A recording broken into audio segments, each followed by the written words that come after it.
خوش آمدید کہتا ہوں اور آپ کا شکریہ ادا کرتا ہوں کہ آپ آج کابینہ کی میٹنگ کے لیے تشریف لائے۔ حالیہ دنوں میں بعض بڑے اہم واقعات ہوئے۔ جمعے کے دن جس طرح آپ جانتے ہیں مکہ المکرمہ میں سعودی عرب، پاکستان اور ترکی کے درمیان ایک دفاعی معاہدہ وہ وہاں پر سائن کیا گیا، جس میں کراؤن پرنس محمد بن سلمان اور ترکی کے پریزیڈنٹ جناب طیب اردوان اور میں نے پاکستان کے بہاف پہ اس معاہدے کے اوپر دستخط کیے۔ اس سے پہلے آپ جانتے ہیں پچھلے سال پاکستان اور سعودی عرب کا ایک دفاعی معاہدہ ہوا تھا، تو پاکستان اور ترکی کے درمیان دہائیوں سے ارینجمنٹس موجود تھے، اور پاکستان کے عوام اور پاکستان کی افواج کو اللہ تعالیٰ نے عزت بخشی تھی کہ وہ سعودی آرم فورسز کے ساتھ مل کر جو دنیا کے انتہائی ہولیسٹ پلیسز ہیں، مکہ المکرمہ، مدینہ المنورہ، ان کی حفاظت کے لیے پاکستان کے عوام اور افواج اپنے سعودی بھائیوں کے ساتھ مل کر یہ ذمہ داری ہمیشہ نبھاتے رہے۔ پچھلے سال اللہ کے فضل و کرم سے اس ارینجمنٹ کو ہم نے ایک آفیشل اس کو کیا تاکہ ایک پراپر ایگریمنٹ سائن ہوا۔ اس جمعے کو یہ اس کی ایک اور ایکسٹینشن ہے کہ ٹرائی لیٹرل ایگریمنٹ سائن ہوا، جس کا مقصد یہ ہے کہ خطے میں امن، ترقی اور خوشحالی کو فروغ دیا جائے۔ اس کا مقصد قطعاً یہ نہیں کہ کوئی ایگریشن ہو۔ It is entirely for defensive purposes, for peace, tranquility and progress in the region۔ نہ صرف ان تین ممالک کے درمیان بلکہ پوری جو مسلم امہ ہے اس کے لیے یہ میں سمجھتا ہوں کہ یہ معاہدہ انتہائی باعث تقویت ہے۔ اس حوالے سے میں یقیناً deputy prime minister Ishaq Dar صاحب کو اور خصوصی طور پر میں فیلڈ مارشل سید عاصم منیر صاحب کو بھی اس حوالے سے مبارکباد دینا چاہتا ہوں کہ انہوں نے اس معاہدے کے لیے، اور یہ معاہدہ کوئی آج کی بات نہیں ہے، یہ پچھلے کئی سال سے اس کے اوپر کاوشیں جاری تھیں، جو کہ اس جمعے کو الحمدللہ وہ پایہ تکمیل تک پہنچی۔ اور پچھلے دنوں میں بدقسمتی سے پاکستان کے بعض علاقوں میں دہشت گردوں نے دہشت گردی کا بازار گرم کیا۔ ہنگو میں ہمارے بہت پولیس والے شہید ہوئے، سوات میں ہمارے جوان شہید ہوئے، میجر حافظ احسان الہی نے جام شہادت نوش کیا، اسی طریقے سے کیپٹن حمزہ اکرم انہوں نے پاکستان کے لیے اپنے خون کا نذرانہ پیش کیا، اور اسی طریقے سے ڈی ایس پی دیار خان انہوں نے اس دھرتی کے لیے اپنے خون کا نذرانہ پیش کیا، اور پاکستان کے لاکھوں ہزاروں بچے اور بچیاں ان کو بچاتے ہوئے اپنے بچوں کو وہ یتیم کر گئے، اور پاکستان کی حفاظت کا انہوں نے اپنا جو فرض انتہائی جوانمردی اور دلیری اور بہادری سے ادا کیا۔ ہمیں آج ان سب کے لیے ہاتھ اٹھا کر اللہ تعالیٰ کے حضور ہمیں دعا کرنی ہے۔ اس کے ساتھ ہی ہمارے ایک انتہائی درینہ رفیق اقبال چنڑ، جو بھاولپور سے بڑی معروف سیاسی شخصیت تھی، وہ اللہ تعالیٰ کو پیارے ہو گئے۔ یہ وہ شخص ہیں جو برے وقت کے ساتھی تھے۔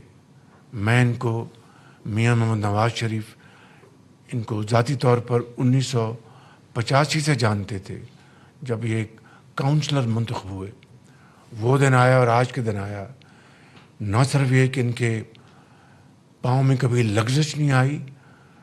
میں ذاتی طور پر گواہ ہوں کہ یہ شخص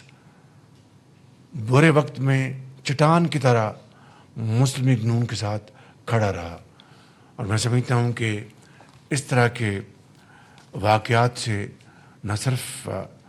ایک انسانیت کی تکریم ہوتی ہے، اس کا قد بڑھتا ہے، بلکہ دنیا ایسے شخص کی عزت اور احترام کرتی ہے۔ میں آگے بڑھنے سے پہلے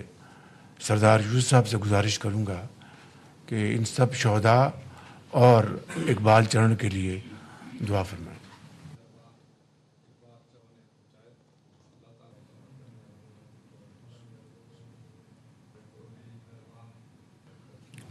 آگے بڑھنے سے پہلے میں یہ کہوں گا کہ جو فتنہ الخوارج ہیں ان کو دن رات برباد کیا جا رہا ہے، اور انشاءاللہ یہ قربانیاں رائے گاہ نہیں جائیں گی، ضرور رنگ لائیں گی انشاءاللہ، اور ایک دن آئے گا کہ پاکستان ایک مرتبہ پھر دہشت گردی سے پاک ہوگا اور یہ ملک امن اور ترقی کی طرف تیزی سے آگے گامزن ہوگا۔ آزاد کشمیر میں میر پور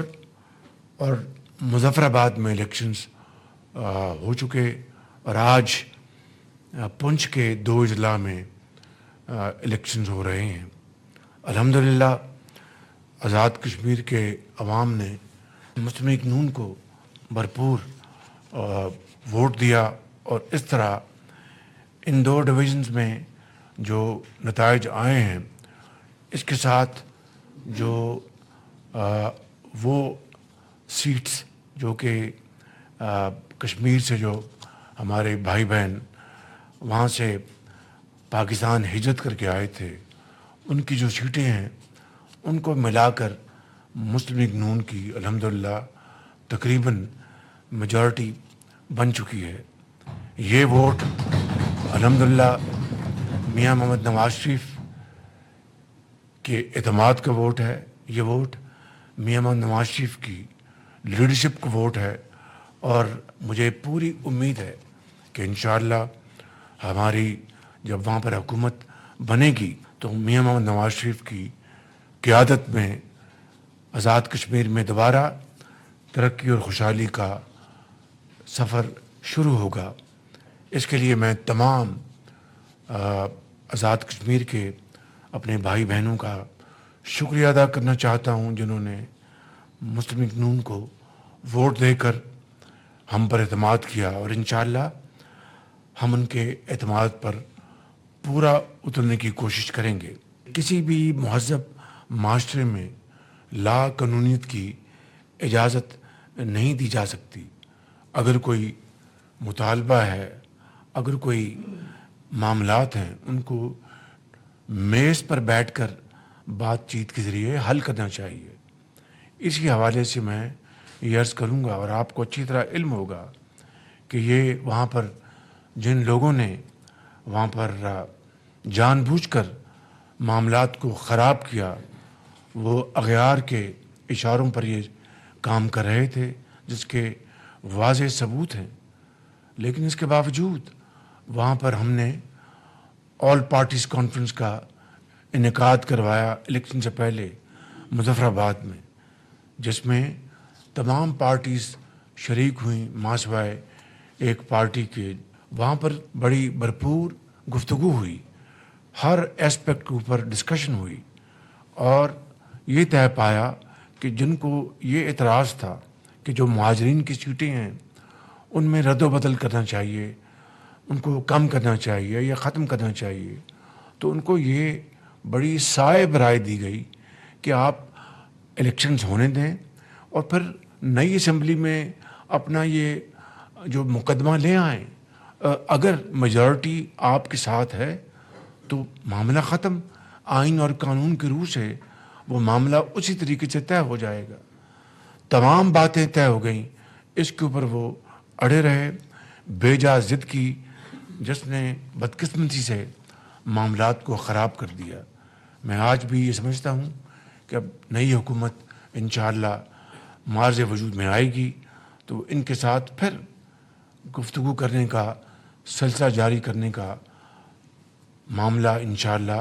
آگے بڑھے گا۔ مجھے امید ہے کہ کہ جو صرف تلے ہوئے ہیں کہ ہم نے خرابی کرنی ہے، ہم نے وہاں پر اناکی مچانی ہے، تو ان کو تو اس کی اجازت نہیں دی جائے گی. لیکن جو امن کے ساتھ اور تحمل کے ساتھ، برداشت کے ساتھ معاملات کے اوپر بات چیت کرنا چاہتے ہیں، تو انشاءاللہ ان کے لیے نئی حکومت یہ موقع مہیا کرے گی. جشن آزادی کی آمد ہے اور پوری قوم اس کو شان شان منانے کے لیے بھرپور تیاریاں کر رہی ہیں. حکومت پاکستان اور تمام صوبے مل کر عوام کے ساتھ انشاءاللہ 14 اگست روایتی طور پر انشاءاللہ بڑی شان و شوکت کے ساتھ منائیں گے، اور اس بات کا دوبارہ عہد کریں گے کہ انشاءاللہ ہم سب مل کر پاکستان کو صحیح معنوں میں قائد کا پاکستان بنائیں گے، اور محنت، امانت اور دیانت کے ساتھ پاکستان کو اس کا دنیا میں ایک باوقار مقام دلوائیں گے. انشاءاللہ یہ ہوگا اور ضرور ہوگا. آپ سب کا شکریہ. پاکستان پائندہ باد. وزیر اعظم شہباز شریف کی زیر صدارت وفاقی کابینہ کا اجلاس جاری تھا. اس موقع پر وزیر اعظم نے کہا کابینہ کو سہ ملکی دفاعی معاہدے کے بارے میں بریف کیا گیا. کابینہ نے 10 لاکھ ٹن گندم درآمد کرنے کی بھی تجویز دی ہے.